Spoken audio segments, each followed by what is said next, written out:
Also today, Alphabet issuing 100-year bonds, and demand was higher than expected.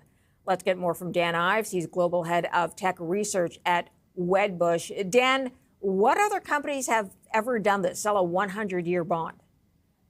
Yeah, I mean, Motorola, back 1997, that's the last time we saw it. And look, this is highly unusual. It speaks to the demand, but no doubt, I mean, the 100-year bond definitely was a bit of a head scratcher, I think, to everyone. Okay, so what is the benefit of selling a bond with this kind of term? Look, I mean, durability. I mean, obviously, a lot of institutions, the rate in terms of the ability to get this bond, they're all attractive. But a 100-year bond, I mean, look, this is probably not the last we've seen of it. Just given the demand that they saw, which is pretty strong, we'll probably see more of it, actually, over the coming months. How risky is it for investors? Look, I think given the durability of Alphabet, it's almost like a small country. So obviously it's as durable of an asset as you get from a tech perspective. And that's why, look, not any company could do this. The fact that they did this, you could probably count on two hands the amount of companies that could do something like this. Do they need to do it to fund their AI ambitions? Yeah, I mean, look, it's an arms race. So they need to continue to invest. We're talking about ultimately hundreds of billions, right? I mean, over the course of years. But it's not just them. I mean, look at Amazon, look at Microsoft, look at everyone. We're talking almost $700 billion that's going to be spent in CapEx this year. That speaks to why they need to do things like this. And how are they doing on their plan to build out? I mean, they've been very successful. Look, a year ago, they couldn't do this. A year ago, the Toronto cab driver was bearish on Google. But now, look at it today. I mean, they've had a lot of strength. You look at Gemini. You look at ultimately what they're doing on cloud. They've been very successful, which is why they're able to do that right now. Would you say Gemini then is well ahead of some of its peers? Well, I think Gemini has closed the gap very significantly versus OpenAI. It's actually put more and more pressure on Altman and OpenAI. And I think that's why they're continuing to invest, because they know this is an opportunity.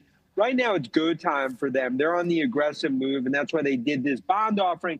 But it speaks to a much more aggressive company right now relative to seeing success in the AI revolution. Okay, so with Gemini, what do they need to do to ensure growth there? Because as we spoke about, there are many competitors. Yeah, I mean, look, OpenAI, I mean, you're talking about the goal to get to 1 billion users.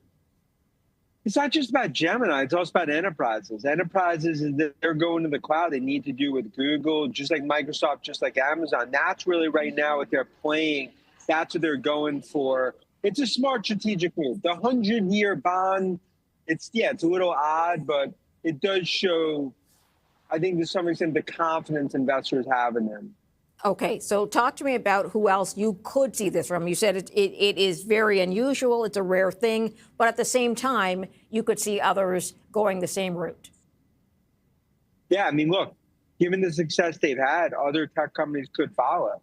You're going to see more and more bond issues to fund the AI revolution in big tech. And that's something we're going to see more and more, especially over the course of 2026. So when you see Mag 7 stocks off the way they have been, right, the shine has been off for investors since, the middle of last year. They haven't come back, many of them, the way that they were. What do you think? Look, I view it as it's really more second, third, fourth derivative beneficiaries that are playing out. Palantir, others, Nebius, across the tech landscape. I do think this is just a near-term period. Big tech, Mag 7, are key ingredients in the recipe for success for AI revolution. But I think now the themes spread, and that's why you may be seeing a little bloom come off the rose. But I view it as more, that's an opportunity. This is not the end, it's just the beginning. All right, Dan Ives, I'll leave it there. So thanks for your time. I appreciate it. Thank you.